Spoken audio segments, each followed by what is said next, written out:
June 15th is Father's Day. It's always the third Sunday of June. It derives in our country from the early 1900s because we had a previous holiday of Mother's Day. They wanted to also honor Father's Day. In Europe, I think it's called St. Joseph's Day to honor the husband of the Virgin Mary. In any case, we honor what our parents did for us by Mother's Day and for Father's Day. And I think all of us in this period of turbulent times, I think we must reevaluate the role of fathers. To the degree this country will make it, it will be a strong father figure that instructs us how to be masculine, how to be a man, stand forward and challenge bullies that prey on the weak and the innocent. I think that's the role of fathers, and that's a lost art now.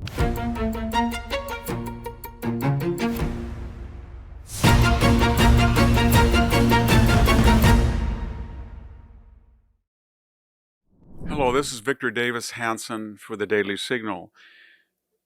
June 15th is Father's Day. It's always the third Sunday of June. I remember when I was in college for the first time, they made it a national holiday, I think in 1972. It derives in our country from the early 1900s when people wanted to, because we had a previous holiday of Mother's Day, they wanted to also honor Father's Day. In Europe, I think it's called St. Joseph's Day to honor the husband of the Virgin Mary. And in any case, we honor what our parents did for us by Mother's Day and for Father's Day. And it recalls something that I like to share with you. One of the roles of fathers is to give young children, especially males, a sense of direction. And almost this tragic sense that sometimes you have to do things that you don't want to do, but somebody else won't do them, you're going to be in trouble.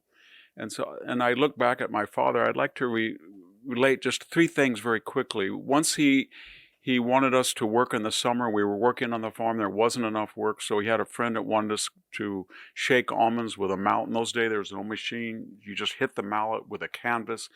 But it was 110 degrees in August, so he dropped us off in this 40-acre almond field, the four of us, and he started to worry. He said, "My God, it's hot. I've got to go talk to this guy." And the guy said, "No, you said you're going to drop him." Bottom line, he came back in his early 50s, and he had his work clothes on, and he got a mallet, and he worked every day for a week, hitting the trees while we move the canvas and put them in gunny sacks. And he was completely in sweat. And he said, "You boys are going to be in trouble." And every hour he went down to a mountain drive-in and brought back drinks and water. But he stood by us the whole time, and he outworked us.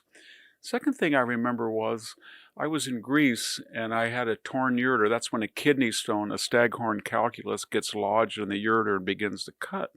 And I was in pretty bad shape, and I called my parents. They knew about it, and I said, the doctor can't take it out. I've got to get home. My father said, "You get on the next flight. I wire you the money. Your mother will find a surgeon, and I will pick you up." I said, "Well, how am I going to get from the airport to Fresno?" "You worry about that. You worry about the flight. I will get you." So I got 20 hours later, I go there, and here's my father at the airport. I was 20 years old. 24? And he picks me up. He was 6'4". He puts me into this old Buick station wagon that he'd made into an ambulance. He put down all the seats. He had pillows, and he said, "We're off on a wild ride, Victor." And we drove 200 miles in the middle of the night, and he pulled up right to the ambulance entry at Fresno Community Hospital. He pulled over in Los Banos. He called the surgeon and said, "I'm going to be here. You operate." He pulled in, and within 40 minutes, I was being operated by a surgeon at Fresno because of him. He saved my life. The other thing that I remember was I was at Stanford University in a very bad neighborhood. I didn't have a lot of money. I was on a scholarship, and he was very worried. My mother, of course, was too, and he said, "I'm going to drive up and see this." So he went up and he saw it was a rough neighborhood. Didn't have a lot of money. The next thing I knew, he came over to my apartment, and he had these sacks of frozen foods, and they weren't just prepared foods. They were steaks, they were roast. He said, "I bought you enough meat for 6 months. Let's put it in the freezer."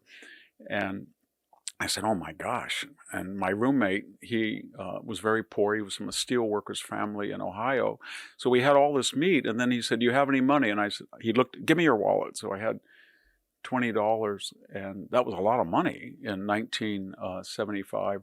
So he pulled out his wallet. He had 3 20s. He gave all 3 to me. I said, "You don't have any money to drive home." He said, "You don't worry about it." And he said, "That $80 now, I want you to eat well." He did that every time I was in trouble. And I think that's the role of fathers. And finally I said to him, "Dad, why do you always do this?" And he said, "Because that's my responsibility, and that will be your responsibility when you have children. You're always there if they need you. You're not there to pamper them. You're not there to subsidize them, but they need you to keep them going when they can't go on their own." And he didn't mean that in a sense of dependency. And he was always like that. And I cherish the memory of him. And I think all of us, in this period of turbulent times, I think we must reevaluate the role of fathers. To the degree this country will make it, it will be a strong father figure that instructs us how to be masculine, how to be a man, how to protect the weak, how to stand forward and challenge bullies that prey on the weak and the innocent. And that's a lost art now. And to the degree that we've had strong fathers, as I did, I think each year of our lives we appreciate it ever more on Father's Day. Thank you very much. This is Victor Davis Hanson for the Daily Signal. Thank you for tuning in to the Daily Signal. Please like, share, and subscribe to be notified for more content like this. You can also check out my own website at victorhanson.com and subscribe for exclusive features in addition.